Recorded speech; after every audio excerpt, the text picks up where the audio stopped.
set up Doge. Yes. How much do you think we can rip out of this wasted $6.5 trillion Harris-Biden budget? Well, I think we can do at least $2 trillion. That's all of our discretionary spending, by the way. The entirety of our discretionary budget. So when they talk about the budget, that's all of it. He just said we were going to make it zero, but okay. Yeah! Yes. $2 trillion. When Elon Musk bought Twitter in 2022, he immediately slashed costs, getting rid of anything he saw as wasteful or unnecessary, famously posting a photo of himself getting rid of the plumbing fixtures on his first day in the office. Now he's been appointed by Donald Trump to cut spending and improve efficiency. What is a discretionary budget? It's all the things that we talk about when we talk about the budget. And then there's things called non-discretionary, which is stuff that the United States has to pay. We are like promised to pay. So if you talk about like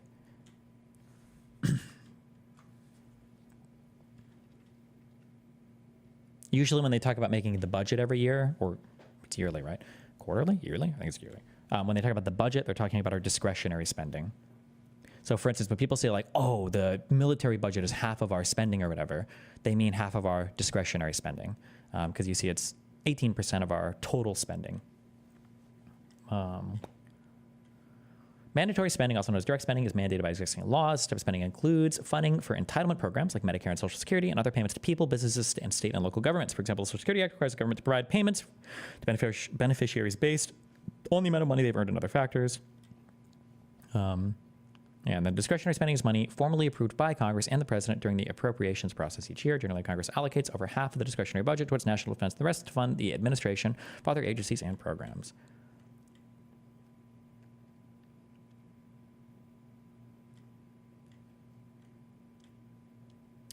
Do they not list the, am I missing it? Oh, usually I have like cute little pie charts, but.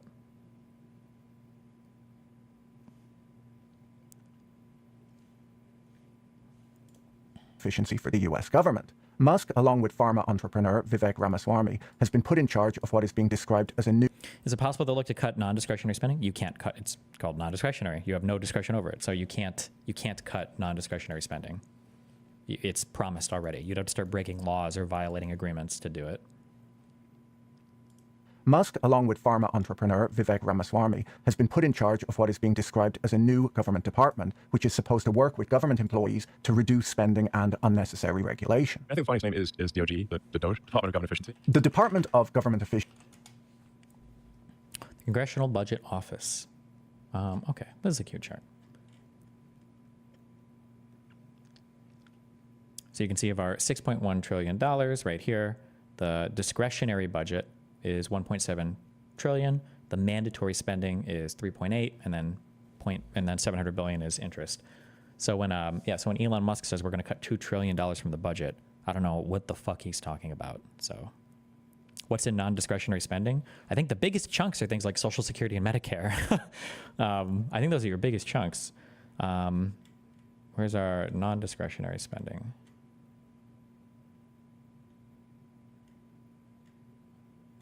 Discretionary outlays.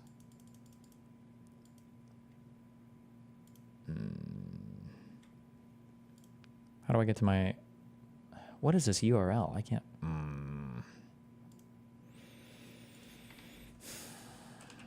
Budget.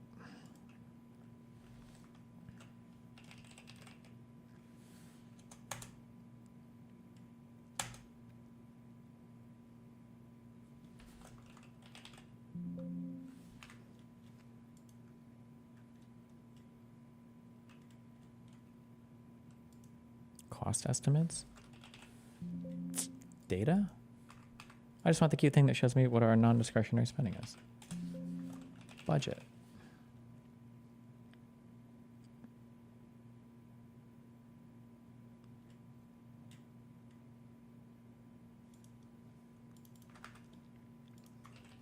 I see you posting the links, but I'd like to know how to find it, but... So your mandatory spending is $3.8 trillion. This is for fiscal year 2023. Of your 3.8 trillion, 1.56 trillion is going to Medicare and Medicaid, and then 1.3 trillion is going to Social Security. So here's your, this is like 2.9 trillion right here, which is the majority of your non-discretionary spending. And then other things you've got are income security programs, federal civilian and military retirement benefits, certain veterans programs, and then $383 billion for other programs, deposit insurance, pension benefit, guaranteed, veterans income security. Oh, no, wait, that's for the veterans programs, but stuff like that, yeah. But why would you assume they wouldn't break laws? Because it would destroy the confidence in the United States is crediting. No one would ever lend or borrow, no one would lend to the U.S. It would just be, it would be disastrous. It would be a catastrophe. That's only federal spending, right? Yes. When you're talking about the budget and all that, it's federal, yeah. Agency, whose joke name Doge is a nod to a Musk-endorsed cryptocurrency, is not a real government department, as only Congress can establish new government departments. Correct. Or agencies. So Doge is probably better thought of as a think tank that does analysis which is then pitched to the government. Correct. The government can then decide whether to follow their recommendations or not. While Doge may not have any legal authority, at least today, Elon Musk does have the ear of the incoming president after his super PAC spent an estimated $200 million on campaigning for Trump, with Musk turning up in person at multiple campaign events. Most importantly, Trump appears to be taking Musk's pledge to cut costs seriously, having referred to Doge as the Manhattan Project of our time, a reference to the project to develop an atomic bomb during the Second World War. Now, rooting out fraud, reducing government waste, and increasing efficiency is something that should appeal to all sides of the political spectrum. If you're a believer in small government, the appeal is fairly obvious. But socialists would also want to see government waste and fraud being eliminated, as lower waste would mean more effective government programs where the spending is more efficiently reaching the people it's intended for.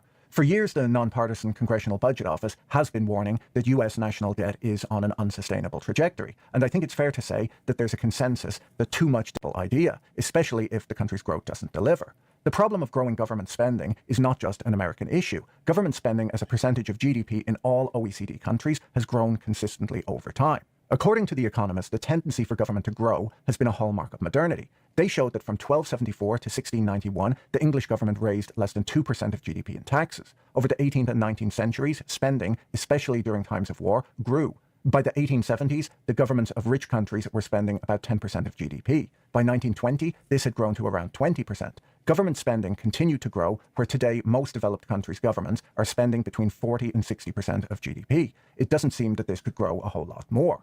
While many left-leaning viewers might argue that this level of spending is fine and America just needs to hike taxes on the rich, they'll often argue that there were marginal tax rates as high as 90% in the early 90s. Which is always stupid, because effective tax rates, what people end up actually paying versus what a marginal tax rate is, they're totally different things. 1950s. It might surprise them, though, that just because marginal tax rates were higher didn't mean that the government collected more tax as a percentage of GDP. Oh, that's the other answer, too, is that the total percentage of revenue raised as a percentage of GDP, I think, has always been relatively static. Not static, but it's been similar. Was it 17%? I don't remember the number.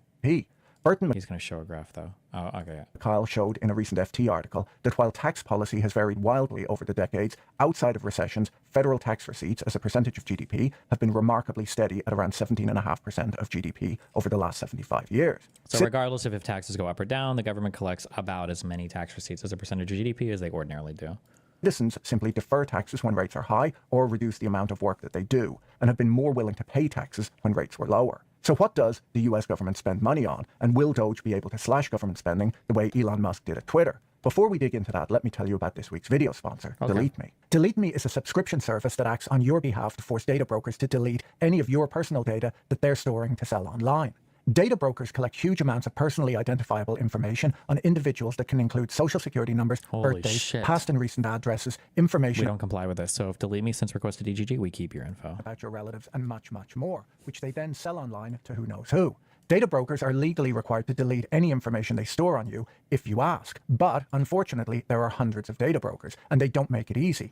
Is that the Laffer curve? No, the Laffer curve just refers to the ideal rate of taxation. This is a different generalization that just refers to how much in tax receipts you tend to collect. That's not it's a different thing. Take forever to contact them all. I use Delete Me to reach out to the hundreds of data brokers on my behalf to request the deletion of my personal data and to deal with any objections. With a yearly subscription, Delete Me tracks to make sure that they don't re-add your data to their lists. Get 20% off Delete Me US and UK consumer plan. Aren't they planning to cut the $2 trillion by mass firing federal employees? Since federal wages are part of the mandatory budget, what's stopping them from trying that? It just doesn't. There's just not enough money to cut there. Just people just super. Anytime somebody's going to go line by line through the fucking tax code to do things, you're talking about like from $1 trillion, you'll save like a couple billion maybe. Like nobody. But the problem is nobody really has any concept of like all the numbers. Nobody really has like any concept of when you're talking about these levels of dollars. Nobody knows. Like if I tell you last year the United States government wasted $10 billion in money, like is that a lot?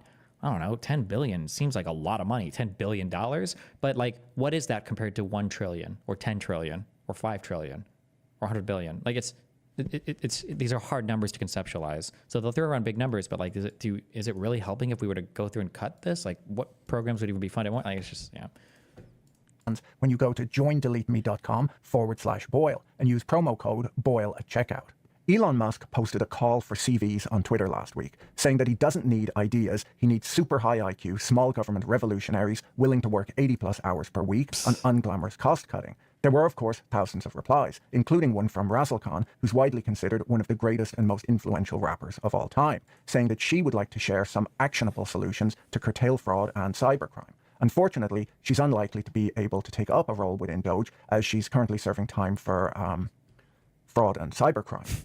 A few people have, of course, pointed out the irony of starting a new government department to deal with waste when one already exists. The Government Accountability Office exists to determine whether federal funds are being spent efficiently and effectively. It's there to investigate allegations of illegal or improper activities and to report on how well government programs and policies are meeting their objectives. So basically the same thing as Doge, but without the silly name. It has additionally been pointed out that the new department having 2 heads is possibly wasteful too. Now, this is not the first time that a president has formed a task force to improve government efficiency and cut spending. In 1905, Theodore Roosevelt's Committee on Department Methods, which was known as the Keep Commission, I think that was some sort of meme coin at the time, was given a similar task of investigating salaries, purchasing, accounting, and so on to reform the administration of the executive branch. In 1984, Ronald Reagan formed the Grace Commission, headed by the industrialist J. Peter Grace, to eliminate waste and inefficiency in the federal government. Grace instructed his employees to leave no stone unturned in their search to root out inefficiency. When submitted, the report said that 1/3 of all income taxes are consumed by waste and inefficiency in the federal government, and it warned that if its recommendations were ignored, that national debt could hit $13 trillion by the year 2000. In 1996, Bill Clinton announced in his State of the Union address that the era of big government was over and promised to put welfare recipients to work. The chart on screen right now shows 100 years of US government spending as a percentage of GDP. The blue line is non-defense spending and the red line is interest on debt. You can see a big step up in non-defense spending in the 1930s due to FDR's New Deal programs, which we discussed in last week's video. A huge spike in defense spending for the Second World War. Non-defense spending grew steadily as a percentage of GDP over time, with a big increase in the last 25 years. First because of 9/11, again due to the credit crunch, and a huge spike in 2020 when the pandemic struck, always seeming to reset at a new level higher than ever before.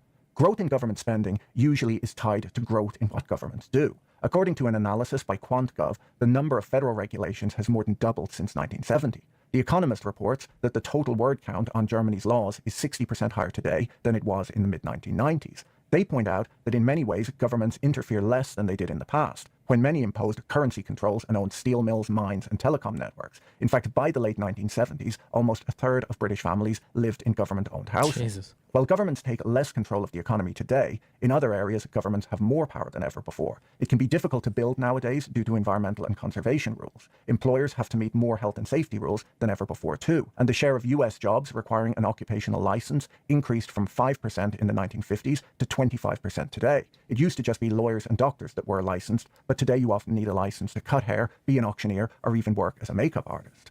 The US government requires that gasoline be 10% ethanol today due to lobbying from the corn industry. And in the UK, the police are monitoring social media for non-crime hate issues, something that was unthinkable in the past.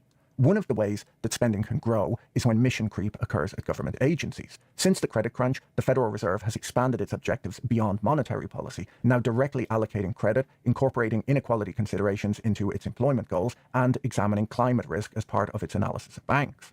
In many countries, voters prefer big government, lots of regulation and high taxes. Some governments are passing regulations requiring people to switch to electric cars. In others, due to low birth rates, governments are even paying people to have children. One of the ways to cut government spending, then, is to cut regulation, as there's a cost associated with monitoring whether all of the new rules are being followed or not. It seems that the Trump administration is likely to cut unnecessary regulations and continue its one-in, two-out approach, where if a new regulation is going to be passed, two existing regulations must be eliminated first. Such a process could make business easier in the United States over time and help to reduce government spending. Doge won't just see resistance to spending cuts from the people who benefit from government programs. They'll likely see resistance from politicians on both the right and left too. You said they wouldn't be able to break the law and cut non-discretionary spending. So does that mean the Supreme Court would block them from slashing if they tried, or Congress who would stop? I imagine the Supreme Court would stop them. And then I think Congress would have to pass laws, I think, to change the allocation for the money. Politicians have their own incentives to expand the state, as they often introduce new programs to buy votes in their districts. The costs of new spending are spread across all taxpayers, while benefits are concentrated among special interest groups or certain voter demographics that will re-elect the politician who introduced the program. For this reason, Doge can expect to see a lot of political pushback. So will Elon Musk be able to quickly slash $2 trillion of government spending like he promised? Can he do what he did at Twitter and just fire 80% of government workers? Well, it might not be quite that easy. Only 8% of US government spending goes on employee compensation, and that's in fact amongst the lowest percentage in the developed world. So where does all of the money go then? Well, most of the money in the federal budget is spent on Social Security at almost $1.5 trillion. Then interest on the national debt at almost $900 billion. There's Medicare at $874 billion, unemployment benefit and food stamps at $448 billion, veterans benefits at $325 billion, and federal employee pensions at $197 billion. I'm not sure that Musk could cut much of that spending, as Trump has vowed publicly not to touch any of these programs. He even campaigned on making Social Security more generous by removing the income tax on it. This spending is all classified as mandatory spending anyhow, meaning that these payments are required by existing laws, so they would be very difficult to cut. Mandatory spending sums up to $4.4 trillion, or 65% of all federal spending. That leaves $2.3 trillion of spending, most of which would need to be cut to zero in order to hit Musk's $2 trillion target. Yep. There's no reason to believe he just made up that number on the spot either, as if he was making up numbers, it would have been $420 trillion. Well, I think we can do at least $2 trillion. Yeah! Yes. $2 trillion. Discretionary spending is not... It's just like, it's like by retards for retards. Like it was a question that one retard asked to another retard, and then he gave an answer that, and then all the retards started clapping. Like, oh, 2 trillion, oh! Like... Billion. Yeah! Yes. $2 trillion. Discretionary spending is not permanently enshrined in law and instead has to be voted on every year by US lawmakers. This part of the budget includes defense at $874 billion, transportation at $137 billion, and education, training, employment, and social services, which combined come to a bit over $300 billion. While cutting all of these departments might hit Musk's $2 trillion target, slashing these to zero could cause some problems. The Department of Transportation, amongst other things, builds, repairs, and inspects roads and bridges, some of which are already crumbling. According to the American Society of Civil Engineers, 230 million Americans regularly travel on structurally deficient roads and bridges. 15 to 20 million Americans drink water contaminated with lead, which the EPA is in charge of cleaning up. The Department of Energy, amongst other things, manages America's nuclear infrastructure, not just the power plants, but also the country's nuclear weapons arsenal and the safe storage of nuclear waste. While I'm sure efficiencies can be found in these departments and others, they'll be found by careful analysis. You can't just shut them down like the servers at the 13th most popular social network, where the worst possible outcome is that your website stops working until you plug the server back in again. People's lives and the prosperity of the country can be put at risk if cost cutting is done in a sloppy manner. Now, on the topic of defense, as that made up the biggest chunk of discretionary spending, in theory, Trump is an isolationist, or at least he was during his first term in office. But even then, there weren't many cuts in the defense budget, and he did create the Space Force at the cost of $738 billion. Additionally, Trump said when campaigning... Over how long? That must be over 10 years or something, right? When President Trump signed a $738 billion defense spending bill on Friday... Oh, no. This bill was for all the money for the... Okay, sorry. That was for all the money allocated to defense. At least he was during his first term in office. But even then, there weren't many cuts in the defense budget, and he did create the Space Force at the cost of $738 billion. So the cost was part of the... It wasn't like the entirety of the entire budget went towards making the Space Force, right? Additionally, Trump said when campaigning that he would build an Iron Dome missile defense shield around America, which would be difficult to do while slashing defense spending. The defense budget is around $800 billion, so we just have $1.5 trillion left, meaning that Musk would need to shut down hundreds of agencies, things like the Department of Education, the Department of Transportation, the Justice Department, Natural Resources and the Environment, and General Science, Space and Technology. I'll tell you right now that if it was me, I'd cut space spending right away, because I've heard that they've been paying a guy billions of dollars to launch rockets into the Indian Ocean that can barely carry a banana on board. It's 55 years since we sent a man to the moon, and this guy's wasting taxpayer money on catching rocket boosters, which I can't imagine was specified in the original government contract. He's talking about sending men to Mars when the technology to do this has existed for years. Not the technology to keep them alive once they get there, obviously, but he doesn't seem to be working on that. Oh wait, I just remembered who that guy is. Elon won't cut that spending, will he? Maybe Vivek can deal with that one. Since his appointment, Musk has mostly tweeted about individual incidents of wasteful spending, without any discussion as to how to tackle the biggest line items on the budget. One of the legitimate worries about Trump putting Musk in a government oversight role like this is that he might be setting the fox amongst the chickens. According to the New York Times, Musk's companies were promised $3 billion across nearly 100 different government contracts last year alone, facing 17 different federal agencies. According to The Economist, 10% of Musk's personal fortune is derived from contracts and freebies from the US government. His new role and his political connections could allow him to meddle with regulations, tariffs, and procurement programs, advantaging his companies and harming his competitors. Like, I hate, it sounds so stupid to like even say anything. It feels dumb, and this is why it's not satisfying when I said, like, God, I wish these things would happen to conservatives so we could show them how hypocritical they are. But like the idea that you would put a current billionaire, no, I'm sorry, my bad. Elon Musk is not just a billionaire, the richest man in the world, in charge, a guy whose businesses thrive off of government contracts, in charge of determining where the government should spend its money in any capacity. Like, that is such an obvious, outwardly corrupt, horrible, I'll be more generous, I guess, or I'll be super charitable. Instead of calling it corrupt, at the very least, we say there's a massive, obvious conflict of interest. Like, why would you ever think this is a good idea? Like, it's such an obviously, insanely crazy conflict of interest. How could, like, this is like oligarchical, literally. It's just like insane. Competitors in the automobile industry, the aerospace industry, AI, and even in the dog-themed cryptocurrency space. Wait, I just saw somebody link this in chat. Anna DM'd me this as well. The Richard dude is legitimately hard to figure out because he says some things. He roasts the fuck out of conservatives. He seems like he genuinely does. And then sometimes he's posting crazy shit. And he voted for Trump, which I think is dumb. I'm pretty sure when I'm reading this, I'm pretty sure this is him making fun of conservatives and their stance on Ukraine. I'm pretty sure. This has nothing to do with actually sympathizing with Russia. For a small government party, taking a stand on Ukraine aid as the #1 priority simply makes sense given what a huge portion of the budget it is. Ukraine losing will save Social Security. This is like a troll. This is like I feel like just reading this is a pretty obvious troll, right? Like, Ukrainian spending it's not at all like a huge portion. That's not at all. That's not true. And then Drew replies to him and he's like, what percentage of US GDP is taken up by Ukraine aid? And then Richard responds, at least 40% last I checked. Like, this is an obvious troll, right? It must be. This is just like, it's a super obvious troll. That would be $9 trillion a year. You're an idiot. Don't speak in public again. And then he says, liberal elites just don't care about regular Americans dying of fentanyl, but some of us do, and we're sick of taking orders from you rich men on the coasts.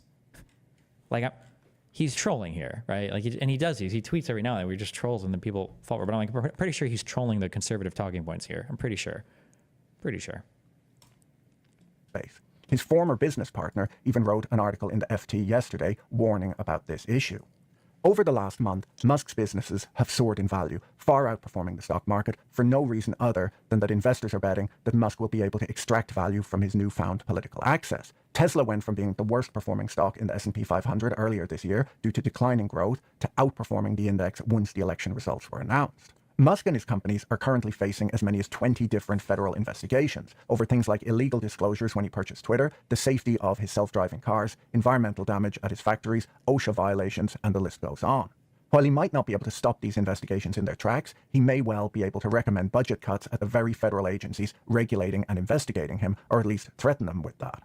Musk has a significant portion of his wealth tied up in China, where half of his cars are built at his most profitable, if not only profitable, factory. This makes him an obvious target for manipulation by the Chinese government, who could bankrupt him by shutting down his Shanghai factory. This is cause for concern with him being a military contractor. He could be coerced into cutting internet access in a war zone and is extremely worrying were he to have greater government access, which it looks like he will have. Many have questioned if Musk should have any US government security clearance at all, as the conflicts of interest are obvious and extreme, and this was before he gained political access. So can we expect Doge to be successful?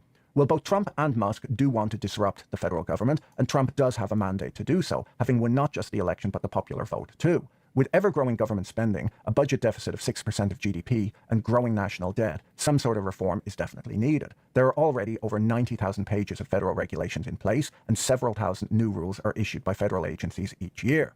Each new regulation, as I mentioned earlier, usually requires a budget so that it can be enforced and monitored, and for this reason, government budgets grow and grow. Ronald Reagan, working with the Grace Commission, enacted major spending cuts 7 months into his first year in power that totaled $131 billion over the next 3 years. Margaret Thatcher started an efficiency unit in 1979 to audit government waste, which was headed up by Sir Derek Rayner, the CEO of the retail chain Marks & Spencer's. Rayner had already done similar work for Prime Minister Edward Heath. Here, this is like the #1 way to cut through the bullshit on this. When somebody says, I think I tweeted this out earlier on the vaccine thing. When somebody says we give our kids way too many vaccines, okay, or we just spend way too much money, we need to do budget cuts, then you say, okay, that's fair. Which vaccines would you cut? There's no answer ever. Oh, you want to cut government spending? Okay, cool. What departments would you cut from? What programs are you going to cut? How much money are you going to save? What are you looking to cut? Like, when you just give this as a blanket, like whatever thing, it's so stupid and it's so meaningless. And it's it's such an empty fucking platitude. Like, just give me one example of a vaccine that you think we don't need, or one example of a government expenditure that you think is not necessary. Because when they started giving government expenditures, was it Lankford that was doing it? These expenditures were like $60,000. Was this what we watched? Then debt payer dollar. A butterfly that just did open the metropolitan climate change at the border. Do about it. So the taxpayers in Oklahoma had to pay for that wine. Highest income areas in the entire world. The good folks of Oklahoma helped pay for a wine pedestrian. Yeah. Like this Ghana study, these studies on like helmets and shit, right? The waste here was, or he says it's waste, but also that's true too. They're not even like talking about government waste also, which is concerning because I thought it was waste we're getting rid of. They're talking about getting rid of government programs, like things that they're actually funding. But then it's like the waste here is $268,000. Like, let's assume that our budget is $1 trillion, right? 1 trillion. Let me try to make this like into numbers that like make sense.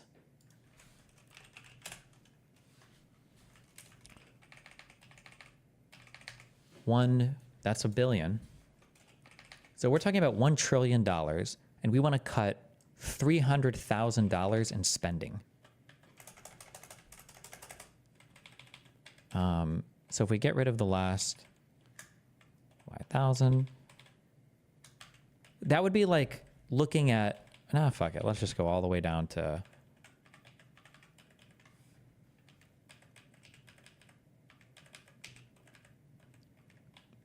this would be like, did I do this conversion right? This would be like saving $3 out of $10 million? Did I miss a cut here?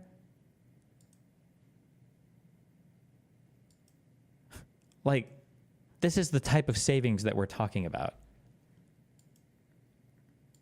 What is the...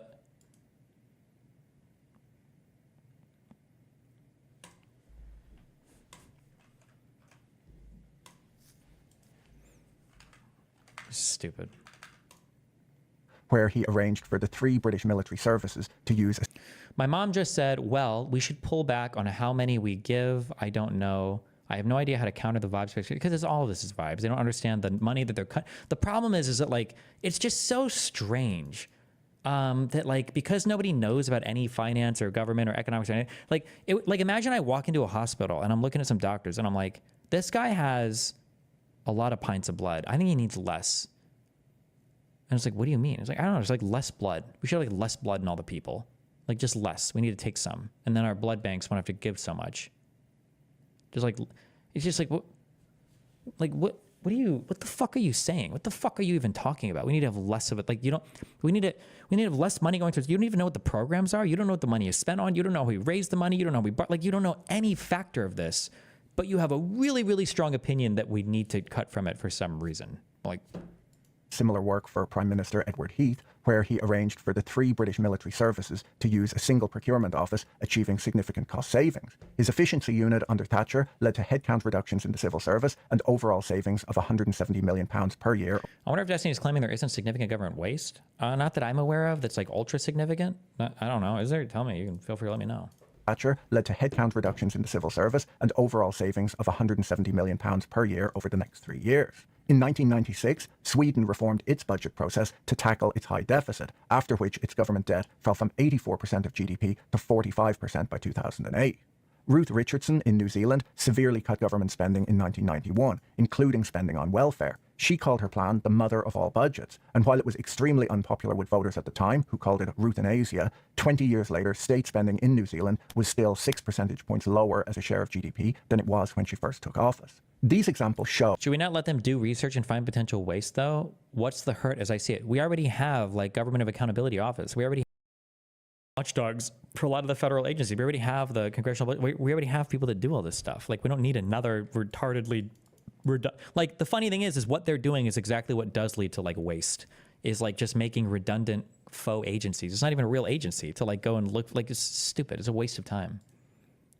That serious analysis, often done by outside business people, can lead to government spending reform that works. As we saw when going through the budget, America won't be able to fix its finances without tackling the 2 largest programs, which are Social Security and Medicare, which consume 1/3 of the US budget. The Penn-Wharton budget model shows that delaying eligibility to the age of 67 from 65 today on both of these programs would reduce the government's obligations by $100 billion per year. Now, cuts like this would not be popular, as many Americans are counting on these programs and wouldn't be excited about being asked to work 2 extra years. People my age were pretty much told from the day that we started contributing to Social Security that it would go bankrupt before we retired. I mean, to be fair, for the Pentagon to continue to fail audits, we don't really know what is being spent on or wasted on. Yeah, sure, but that has to do with, like, how the Pentagon is accounting for money and projects that it doesn't think it should give insight to. Like, it's not like we can argue that the Pentagon should have more transparency to certain budget office or whatever. That's fine, but it's not like that. But like Cenk was saying that one thing, the money's not just wasted. People say, "Oh, it's a black hole. We don't know where it goes. It's completely wasted. It's all government." Like, that's probably not, but okay. My age group may not be expecting much out of these programs anyway. There's no way that Musk can make the kind of cuts that he's talking about without going after the most expensive programs. Musk warned the crowd at a Trump campaign rally 2 weeks ago to brace for economic hardship, saying, "Your suffering is necessary because it will ensure long-term prosperity." Now, it seems a little tone-deaf to me how excited the world's richest man appeared to be about promising hard times and stripping job security and retirement benefits from working-class Americans, even posting memes of himself firing people on his Twitter account. But I think I'm in a minority, and people do seem to love him. Social Security and Medicare cuts would not be popular with older Americans, and Destiny has too much faith into the corruption of the public sector. That's great, my dude. I don't know what to tell you. Like, you're either retarded, you either don't have a real job, or you're just like, turn the blinders on. But like, my dude, like, turn away from the government and go talk to anybody that works for any major corporation and ask them, hey, do you think that your major corporation that you work for 100% efficiently allocates all the resources? And see what the kind of answers you get. Like, talk to somebody that actually works a real job. Everybody's going to say, like, oh no, like we have so much waste in management. Oh my God, we like allocate budgets for projects that are retarded, like expenditures of money. Like, oh my God, we have all these stupid things in the office that like we don't need. Like, people, bro, everybody has like some level of waste or corruption or whatever. Like, it happens. It's not good. Like, we don't want, but there's like some level that exists in all places. This idea that like huge fucking, huge corporations run like fucking clockwork and they're so efficient and they're so, there's no waste or corruption. It's so stupid. It's such a dumb, naive, stupid idea. The only difference is, at least for a public office, you can hold them accountable by voting them out. In a private company, I mean, unless they're committing a crime, you kick rocks. Americans do go out and vote. While this is Trump's last term and he doesn't need to worry about re-election, Republicans in the House and Senate might be less willing to alienate voters. A government proposal to raise the retirement age from 62 to 64 in France last year led to strikes, protests, and riots. But then again, almost anything can lead to strikes, protests, and riots in France. I think rioting is actually their national sport. There was a really good episode of the Odd Lots podcast that I listened to a few days ago when they interviewed Jetson leader Lewis from Boston University, who's written multiple papers on fraud, misreporting, and overbilling in public expenditures, particularly in the Medicare program. He went through how government fraud works and how it can... Yeah, but what happens to corps if they keep wasting? LOL, they close down, no? listen, my dude, if that's what you think, then you know what? I don't want to even say anything because I envy the world that you're allowed to live in. Okay, good for you. Be detected using statistical analysis. I'll put a link to both the podcast episode and his website in the description. His research shows how someone with a background in tech, like Elon Musk has, could dig out fraudulent billing. He explained that there's actually a great whistleblower program already in place called the False Claims Act, where if you know about a company or person who's defrauding any public program, you can hire an attorney, and there are legal firms who specialize in this type of claim, and sue that person or company in court, and as the whistleblower, get a share of the money that's returned back to the government. He explained that this is a super effective program, which is cheap to run, as every hospital employee or employee at a government contractor who spots government fraud taking place can report it and earn sometimes massive rewards. Jetson argues that in order to further cut fraud in government, the government needs to hire more lawyers and pay them. Does the executive have the power to fund non-government agencies like this? Probably not. I don't even know if he can pay them. He probably wouldn't be able to. But my guess is they would take no salary. That's why Elon is asking for people with no salary. And him and Vivek probably aren't taking a salary, right? Better, as at present they have more fraud cases than they've time to pursue, so they just go after the easy ones. Adding more good lawyers would be positive NPV, as not only do they claim back more money than they're paid, but when people see frauds being convicted, there's a strong deterrent effect. Musk has been a near constant presence in Trump's orbit since the election. That's another thing too. Nobody should be taken seriously. Here, this is a hard line, hard rule. Nobody should be taken seriously about government spending if they don't want to fully fund the IRS. If you don't want to fully fund the IRS, then literally you should be ignored on every single point that you have. Every single thing you say should be completely thrown out the window. You have nothing of value to add to the conversation if you don't even want to fully enforce the regulations that are on the fucking books. What a waste of oxygen you are. Which is cheap to run, as every hospital employee or employee at a government contractor who spots government fraud taking place can report it and earn sometimes massive rewards. Why the IRS? Because the IRS literally makes money. We don't even have enough IRS agents to go after all of the tax that's owed to the federal government. Like, at the very least, if we have laws about how taxes ought to be paid, then people should be paying them. But we don't even have enough to, we don't even have enough people in the IRS to go after it. Wards. Jetson argues that in order to further cut fraud in government, the government needs to hire more lawyers and pay them better, as at present they have more fraud cases than they've time to pursue, so they just go after the easy ones. Adding more good lawyers would be positive NPV, as not only do they claim back more money than they're paid, but when people see frauds being convicted, there's a strong deterrent effect. Musk has been a near constant presence in Trump's orbit since the election. Opinion on who should be hired and what the new government should do. Musk and Trump appear to get on really well too, but in the last Trump presidency, there was a lot of churn in the inner circle, and Trump was very quick to get rid of people if they embarrassed or annoyed him. So we can't be sure how long this friendship will last. It could all end in a week or continue for Trump's full term in office. I can't help but wonder if Trump is already deliberately torturing Elon Musk, as I can think of few things more miserable than the idea of being around Vivek Ramaswamy all day long. Anyhow, as a final note, for those of you who made it to the end of the video, I'm launching a second YouTube channel called Patrick Boyle Interviews that I'll link to in the video description, where I'll shortly start posting long-form interviews with the most interesting people I know. Do subscribe to that channel if you'd like to see that kind of content. The first video will be coming out soon. If you enjoyed this video, you should watch this one next. Don't forget to check out our sponsor, Delete Me, using the link in the description. And see you in the next video. Bye.